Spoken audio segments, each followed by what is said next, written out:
Reksadana sendiri pertumbuhannya cukup cepat dari segi investor, tapi secara dana kelolaan di Indonesia itu kita bisa bilang sedikit stagnan. Makin banyak orang, harusnya makin banyak yang invest, dan harusnya dana kelolaan reksadana ini bertumbuh, tapi enggak. Kenapa terkait investment? Ada informasi yang ditutupi. Tadinya kita berpikir ini wajar lah orang komplain gitu, tapi setelah kita telah that makes sense. Karena kita bekerja di bidang investasi, tiap hari ngerjainnya itu kita bias, kita tidak melihat dari sisi customer gitu loh. Itu adalah conversion paling besar kita dapatkan dari situ. Jadi bukan kita jualan, ayo beli produk kita, enggak. Kita call to action-nya adalah ayo pelajari produk kita, ayo kritik produk kita. Ya itu tadi, aku nggak punya ilmunya. It's very simple. Kalau otak marketingnya satu, saya bukan hanya memberikan pesan, tapi juga meneteskan kesan. Saya menyebut dunia ini sebagai dunia algoritmik dengan segala banyak hal buatan, mulai dari matahari buatan, kehidupan buatan, dan lain sebagainya. Serba artificial dan tentu saja semua dipandu oleh data. Dan oleh karena itulah maka leadership dan juga marketingnya disebut sebagai algorithmic marketing atau algorithmic leadership. Nah, salah satu prasyaratnya adalah lakukan perubahan, dan perubahan itu harus berbasiskan pada customer. Memahami apa perubahan yang terjadi pada customer dan kemudian mencari cara untuk memecahkan persoalan yang dihadapi oleh customer. Jadi kita harus memecahkan persoalan mereka. Siapa yang berhasil mendapatkan itu dan kemudian juga berhasil untuk memenuhi keinginan pelanggan baru, karena ini zaman baru ini, maka dia bisa mendapatkan masa depan. Seperti apa? Tentu saja harus ada perubahan. Nah, insting kali ini saya kedatangan tamu saudara Dodi Mardiansyah, Head of iPod Fund. Betul ya namanya iPod atau iPod Fund. iPod Fund. iPod Jadi Fund. saya bacanya iPod Fund. iPod Fund, Pak, Oke. betul. Selamat datang di Cafe Breezy, saudara Dodi. Terima kasih Prof atas undangannya. Ya, makasih. Jadi kita bicara tentang minat anak muda sekarang melakukan investasi. Banyak sekali ya. Betul. Dan saya surprise tuh, saya pikir lebih banyak pemain saham daripada pemain reksadana. Ternyata data yang saya baca 14,4 juta yang main reksadana. Betul. Saham 6,1, 6,2 juta begitu ya. Betul. Apa yang terjadi sebetulnya dengan pemain-pemain ini sebetulnya? Sehingga reksadana peminatnya banyak sekali. Oke. Ya. Pertama mungkin untuk kita aset dari reksadana sendiri ini kan di mana investor itu dibantu oleh manajer investasi meracik produk, di mana produk itu sudah didiversifikasi secara risk, jadi nggak menumpuk di satu produk saja, di satu elemen saja gitu. Jadi resikonya semua dia udah ukur, dia hitung. Betul. Dan itu biasanya dilakukan oleh benar-benar manajer investasi, dan di dalamnya itu banyak orang yang berkompeten. Beda dengan saham. Saat kita bertransaksi saham, kita itu benar-benar full knowledge dari kita untuk untuk memilih emiten mana yang mau kita transaksikan, baik jual maupun beli. Jadi buat itu pemula repot juga ya. Buat pemula repot juga, harus memiliki knowledge yang ini Prof untuk bisa bertransaksi saham. Sementara kalau reksadana dibantu oleh manajer investasi. Gitu. 14,4 juta bukan satu angka yang kecil, dan banyak anak mudanya ya. Banyak anak muda, mostly anak itu muda. di bawah 30 tahun Prof. Jadi itu membuat bahwa aku share sedikit di awal 2024 itu baru sekitar 11 juta. Di akhir 2024 kemarin itu udah ada di angka 14,4 juta. Itu menandakan bahwa ya cukup signifikan dari segi audiens atau investornya, makanya secara produk juga harus ada perubahan untuk men-serve makin banyak customer yang datang. Oke. Saya mengundang Anda karena jargon perubahan ini. Ya, sejalan dengan nama rumah perubahan ini. Karena tadi saya katakan di era algoritmik kita harus melakukan perubahan ya. Betul. Dan berbasiskan pada kebutuhan pelanggan ya. Kita harus memecahkan masalah pelanggan, customer centric lah hari ini begitu ya. Betul. Apa yang Anda lihat sehingga kemudian reksadana ini diperbaharui oleh iPod Fund ini? Ya, jadi kita melihat bahwa reksadana sendiri pertumbuhannya cukup cepat dari segi investor, tapi secara dana kelolaan di Indonesia itu kita bisa bilang sedikit stagnan, Prof. Gitu. Stagnan? Sedikit stagnan. Nah, kita melihat bahwa makin banyak orang, harusnya makin banyak yang invest, dan harusnya dana kelolaan reksadana ini bertumbuh, tapi enggak gitu. Makanya iPod Fund sendiri di bawah Indopreneur Sekuritas kita memiliki customer sekitar 1,2 juta. Kita tanya ke mereka, Mengapa kalian tidak berinvestasi di reksadana dengan duit yang cukup besar? Mereka masih banyak yang berinvestasi di saham yang cukup besar duitnya gitu. Nah, mereka mengungkapkan beberapa fakta yang karena kita bekerja di bidang investasi, tiap hari ngerjainnya itu kita bias, kita tidak melihat dari sisi customer gitu loh. Karena ikan sehari-hari tidak pernah melihat air ya. Betul bro, gitu. Jadi kayak kita melihat bahwa oke, kita harus sedikit tarik mundur untuk kita lihat nih nasabah-nasabah kita itu punya pain point atau enggak gitu. Makanya kita melakukan riset kepada 1,2 juta nasabah kita. Mostly mereka itu pengen berinvestasi di instrumen saham, tapi mereka itu tidak mau terjun ke saham langsung. Mereka memilihnya reksadana saham, di mana itu secara risk sudah didiversifikasi. Tapi di reksadana saham tersebut memiliki beberapa problem, Prof. Nih, aku cerita terkait dengan instrumen saham sendiri. Instrumen saham itu kan di jam market, biasanya jam 9 sampai jam 4 sore, itu kan harga saham bergerak naik gitu. turun. Tapi reksadana saham itu harganya tidak bergerak gitu. Reksadana saham itu harganya cuma bergerak sekali, yaitu biasanya malam hari gitu, yaitu harga penutupan sore hari diupdate-nya malam hari. Jadi sore hari jam 4 atau jam 5? Iya, jam 4 jam 5 gitu penutupan ditutup, market. itu harganya baru diumumkannya malam. Jam 9 malam biasanya, Prof, gitu. Sementara padahal kita hidup dalam peradaban real time hari ini. Kita hidup dalam peradaban real time. Ini menurut kita, dia bilang bahwa saya investasi sebuah reksadana. Taruhlah saya investasi reksadana 10 juta, Prof.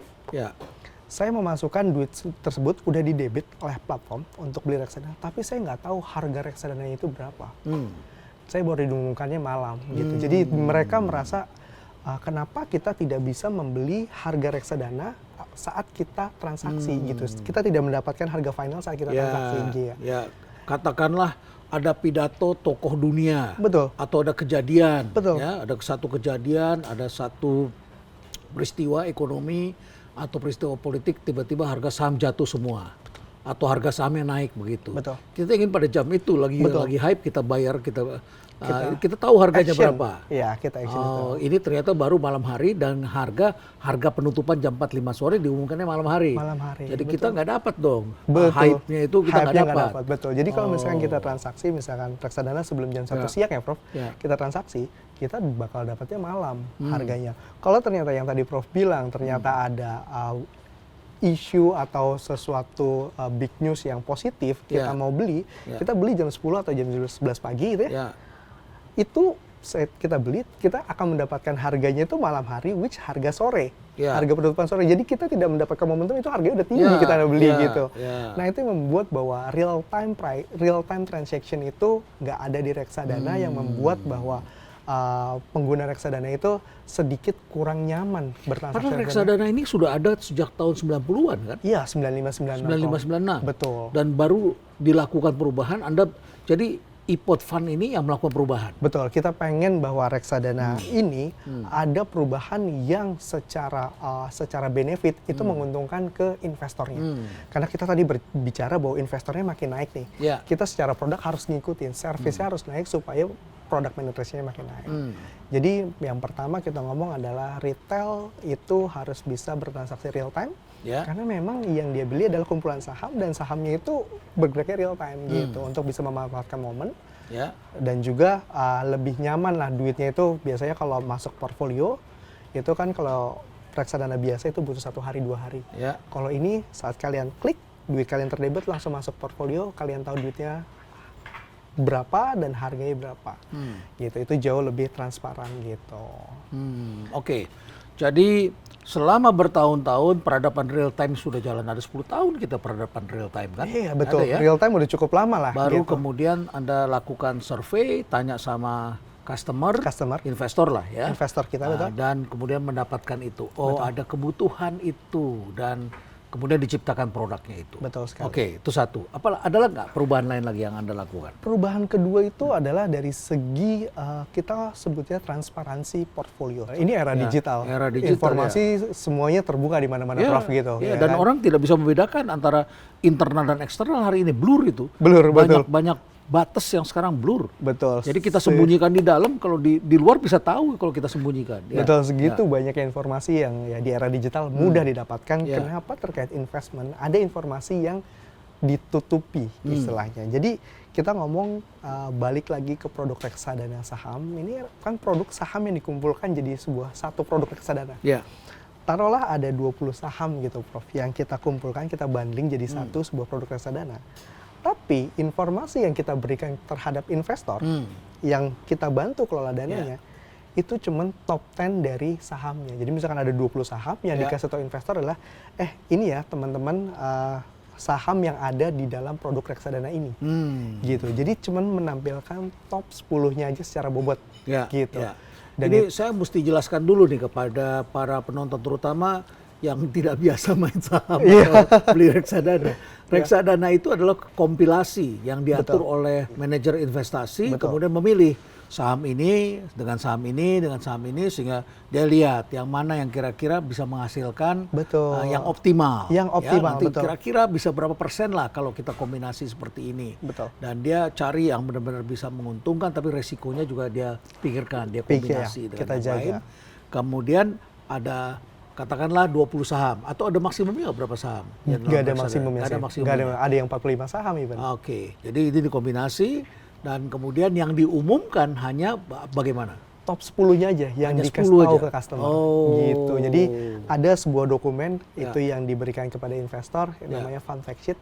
Itu hanya mengandung top 10 emiten atau top 10 saham yang ada di dalam reksadana saham tersebut. Tapi ini kan sesuai dengan regulasinya. Regulasinya mengatakan cukup 10 saja. Betul, boleh 10 saja. Oh, boleh 10 saja. Iya, begitu. Jadi regulasinya boleh menampilkan fund fact sheet adalah top 10-nya saja gitu. Tapi kalau misalkan kita mengikuti regulasi, kita juga merasa itu tidak ada yang salah. Tapi kalau kita balik secara bisnis, kita pengen fokus terhadap customer needs, bahwa customernya ini membutuhkan semuanya. Makanya produk kita ini yang baru dari Pot Fund, namanya Power Fund Series ini, kita menampilkan 100%. Misalkan ada 20 saham, 20 yang kita tampilin. Ada 45 saham, 45. Saya kalau sebagai customer, misalnya saya membeli asuransi, saya lihat dulu paketnya apa saja di sini. Jadi saya perlu yang lengkap. Saya pengen tahu boleh nggak saya gunakan kalau saya misalnya harus berobat di luar negeri. Di luar negerinya sampai di negara mana yang boleh begitu. Terus kemudian apa saja yang dikecualikan, misalnya gigi kah, mata kah, atau apa begitu ya. Saya perhatikan, jadi harus lengkap. Kalau dikasih sepotong-sepotong ya kita nggak bisa ngambil keputusan dengan baik. Betul, jadi kita nggak tahu benefitnya secara full lah. Ya sama lah, investasi, asuransi, apapun itu di era sekarang, informasi itu yang kita apalagi sebagai nasabah di era digital harus mendapatkan full information lah. Supaya kita easier to make decision, Prof. Ya, baik. Sebelum kita melangkah lebih jauh, kita ngopi dulu ya. Boleh, Prof. Di sini kopinya enak ya. Banyak teman-teman yang datang ke sini ingin mencoba kopi, ya silakan datang ya, dan rasakan kita ngopi di bawah area yang rimbun seperti ini ya. Yuk kita pesan kopi. Mau kopi hitam atau kopi inspirasi? Boleh kopi hitam. Kopi hitam, saya temani ya. Jadi 2 kopi hitam. Ya, oke, makasih. Baik, jadi kita sudah bicara ada paling tidak nih baru 2 nih. Nasabah atau para investor, ternyata mereka ingin dapat harga yang real time. Ya. Dan ini sudah dipenuhi. Diberikanlah harga yang real time. Sehingga nasabah bisa memilih, melihat momentum, dan ketika dia lihat harganya akan naik, begitu ya, dia akan naik, dia beli sebelumnya. Ya. Jadi jangan beli kalau harga udah tinggi begitu ya, sehingga dapat unitnya jadi sedikit. Unitnya jadi sedikit. Satu itu. Dan yang kedua tadi adalah bukan hanya 10 saham saja yang diberitahu, tetapi seluruh sahamnya ini paketnya apa saja di dalam reksadana ini, gitu ya. Betul sekali, Dan Prof. kemudian itu diberikan kepada customer bisa memilih, bisa melihat. Bisa melihat secara langsung. Oke, baik. Oke, 2. Ada lagi yang lain? Ada. Yang ketiga itu lebih ngomongin, kita terkait ngomong investment itu pasti nggak mungkin selama-lamanya duit itu diinvest ya, Prof. Pasti one day duit itu harus kita tarik, gitu kan. Jadi kita ngomongnya adalah pencairan redemption gitu. Ya, sewaktu-waktu dibutuhkan. Sewaktu-waktu dibutuhkan gitu. Nah, di redemption ini kita juga melihat bahwa ada customer yang sedikit komplain ke kita bahwa reksadana saham saat saya taruh, dia bilang redemptionnya itu cukup lama, bisa seminggu gitu. Tapi memang secara regulasi up to 7 hari kerja.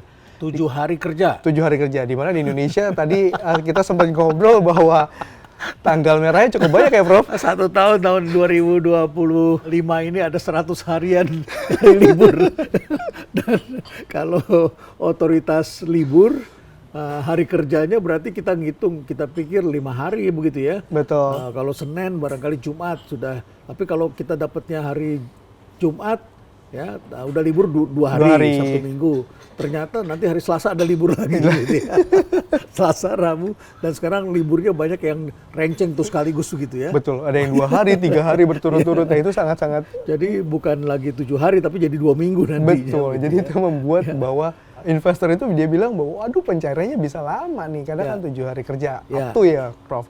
Nah, kita bilang bahwa oke, akhirnya dari tim produk kita yang cukup jeli itu melihat bahwa ada semacam proses yang bisa kita cut, di mana proses tersebut membuat bahwa redemption itu di produk ini, khusus produk Power Fund Series ini, cukup dengan 2 hari kerja saja sudah dipastikan masuk ke rekeningnya. Oh, gitu. jadi orang dapat kepastian. Dapat kepastian yang tadinya kan sampai 7 hari. Ya, Kalau ini pasti 2 hari. Jadi nggak perlu ngutang lah. Betul. Orang kalau ada keperluan darurat, Betul. ya nggak perlu cari pinjol, nggak perlu cari teman, Betul untuk pinjam sekali. dulu. Betul Tapi sekali. pada saat dibutuhkan, yakin 2 hari lagi bisa cair. dicairkan, bisa cair Gitu. ya. Nah, Ya. itu yang membuat kita bisa bilang ke customer bahwa sekarang kan banyak nih orang yang kayak mendapatkan urgent needs gitu ya.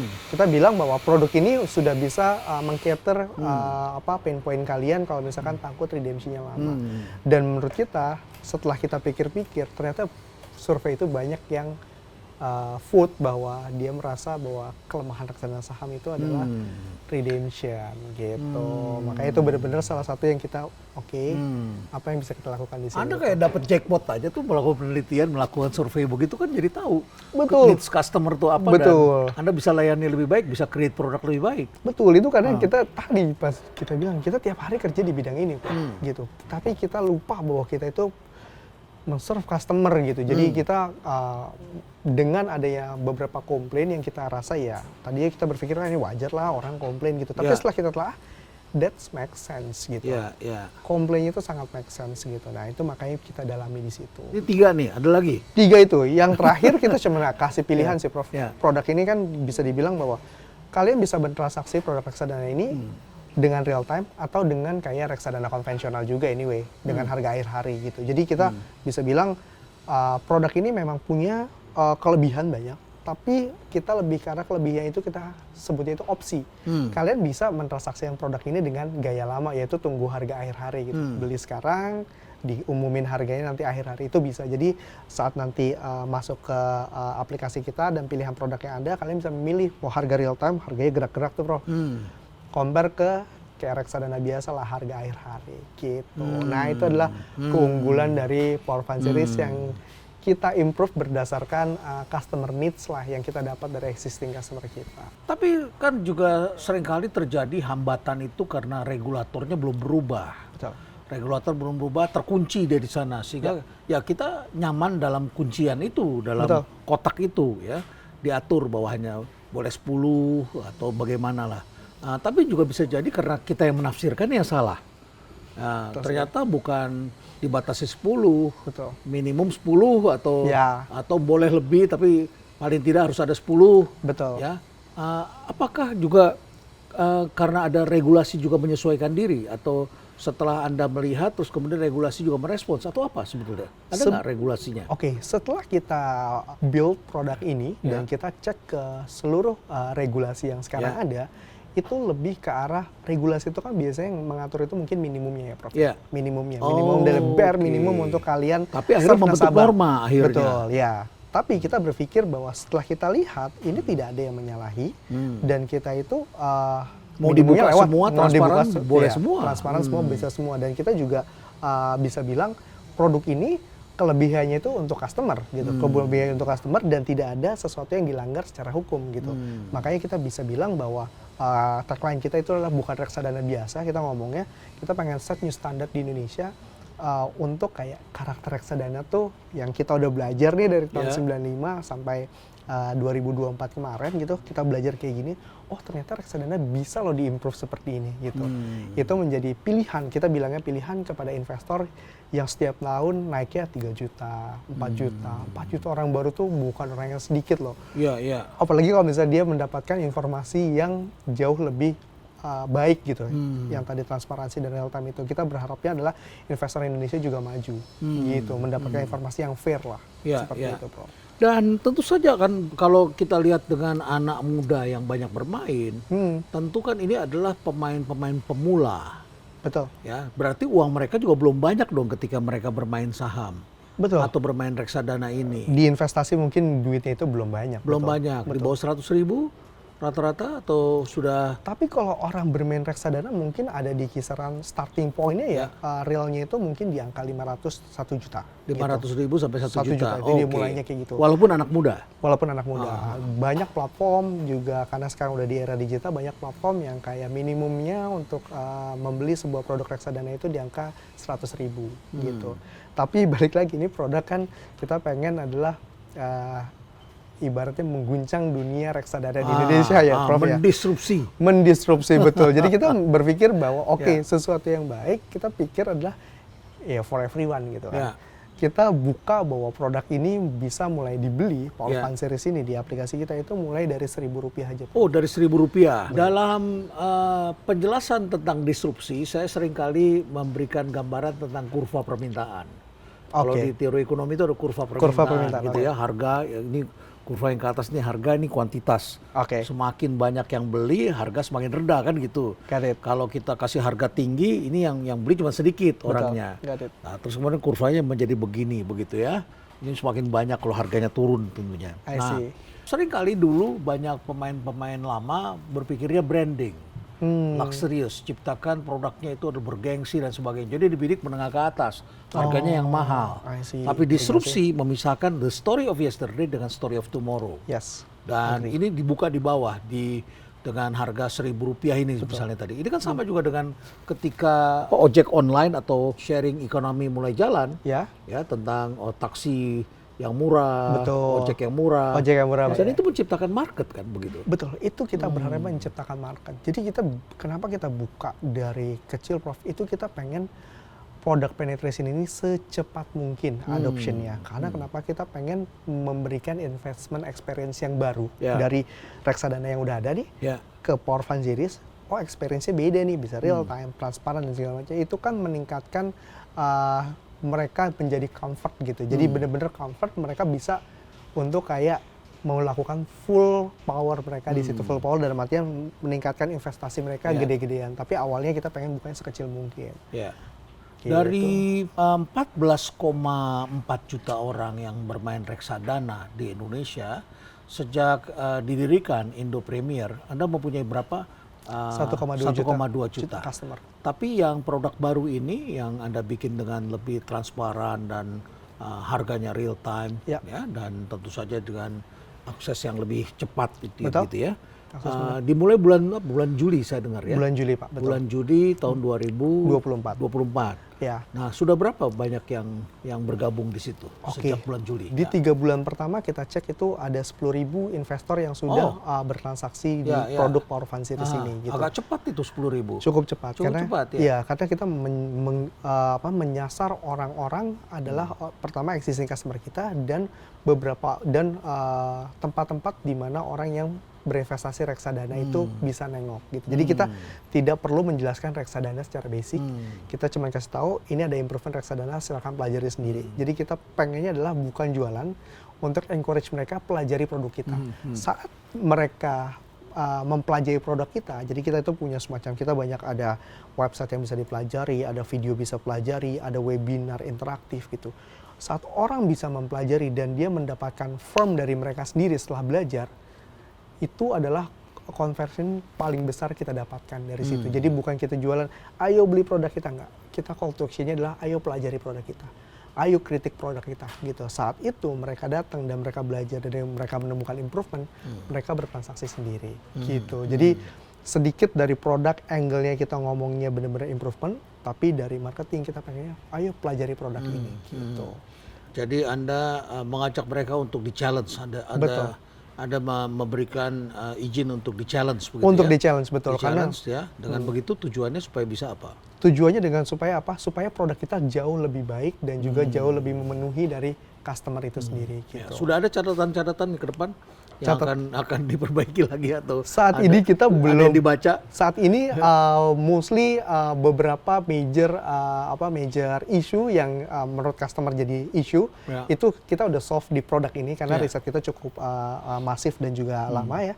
Saat ini mungkin kita setahun ke depan akan fokus ke produk ini untuk memberikan edukasi. This is a new improvement of reksadana di Indonesia dan belum ada major issue lagi yang kita dengar gitu. Tapi hopefully kalau misalkan kita dengar, hopefully kita juga punya ide how to solve the issue. Why reksadana? Apa yang membuat customer mempunyai preference terhadap reksadana? Oke. Mengapa iPod Fund fokus di reksadana? Kenapa reksadana? Yang pertama itu adalah reksadana itu kan ada berbagai aset kelas yang Oh, di iya. pasar uang, Iya. pendapatan tetap Iya. dan campuran saham gitu. Ya. Kita pengen mendorong orang untuk saat ini mungkin reksadana yang cukup familiar di Indonesia itu pasar uang yang isinya Ya. mostly deposito gitu. Tapi kita belajar untuk kayak sedikit agresif untuk mendapatkan keuntungan yang lebih karena tujuan Ya. kita wealth. Kita pengen customer kita itu wealth gitu kan. Kita dorong ke saham. Pertama itu membantu ekonomi Indonesia. Ya.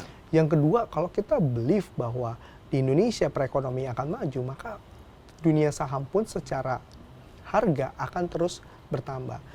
Oke, kalau misalkan kayak gitu, saya harusnya gimana nih berinvestasi untuk memajukan ekonomi Indonesia melalui saham gitu.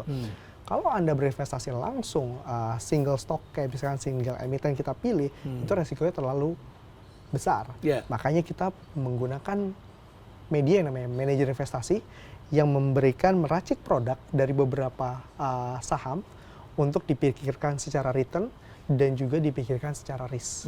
Nah itu jadi customer itu bisa tinggal beli di harga yang dia mau, di harga real time yang dia mau.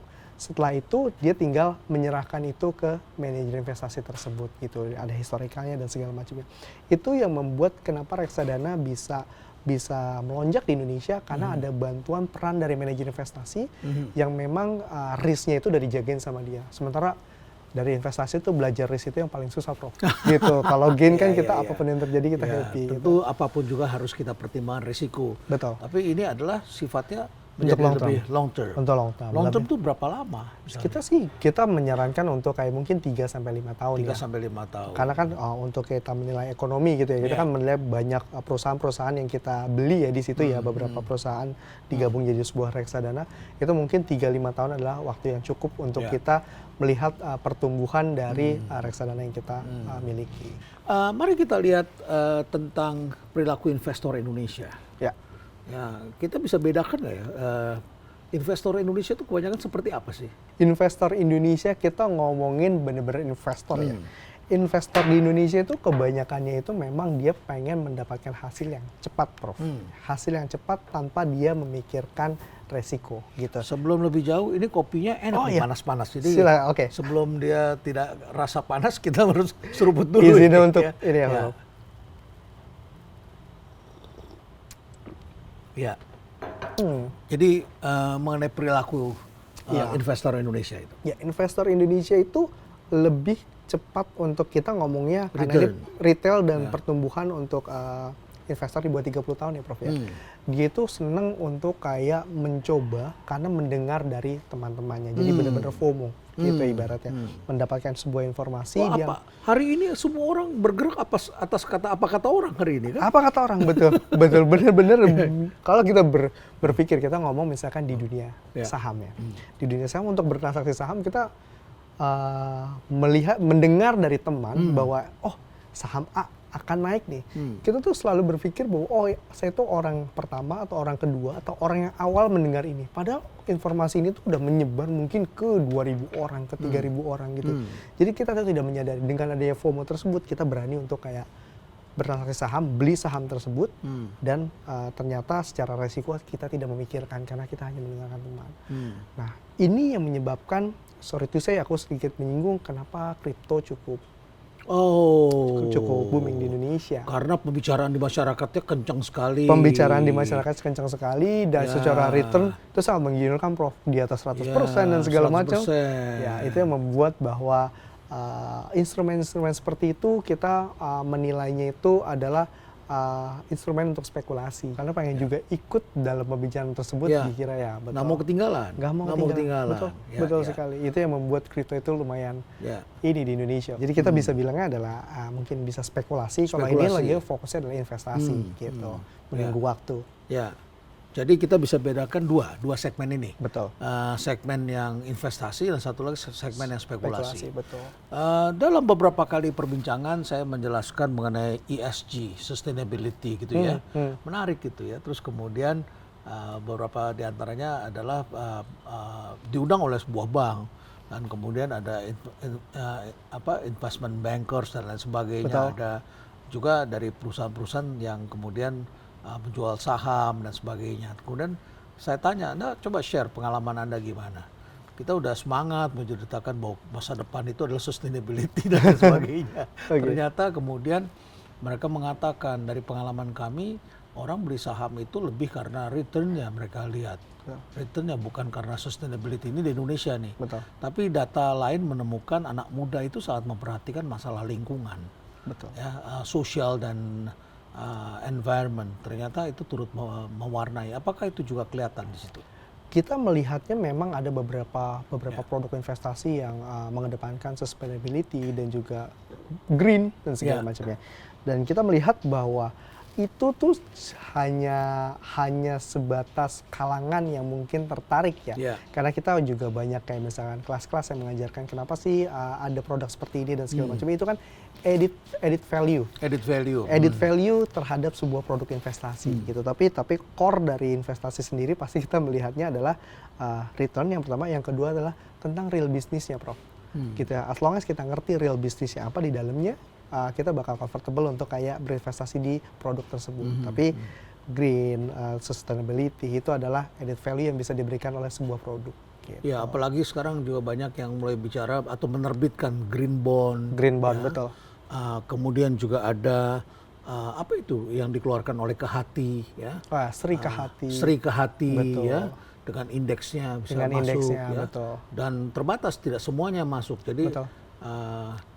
Investor bisa memilih. Betul. Di situ ada saham-saham atau ada obligasi atau apa yang dikeluarkan oleh satu perusahaan, dan perusahaan ini sangat bertanggung jawab sehingga risikonya juga lebih rendah ketimbang mereka yang tidak memperhatikan aspek-aspek itu. Betul. Nah, kalau ngomongin tentang indeks ini ya, Prof, tadi Sri Kehati ya, kita ngomongin si Power Fund Series ini produknya tuh aku spill 3 produk unggulannya ya. Itu adalah reksadana High Dividend 20, High Dividend 20. Ini adalah kumpulan 20 saham, Prof. 20 saham yang rajin membagikan dividen.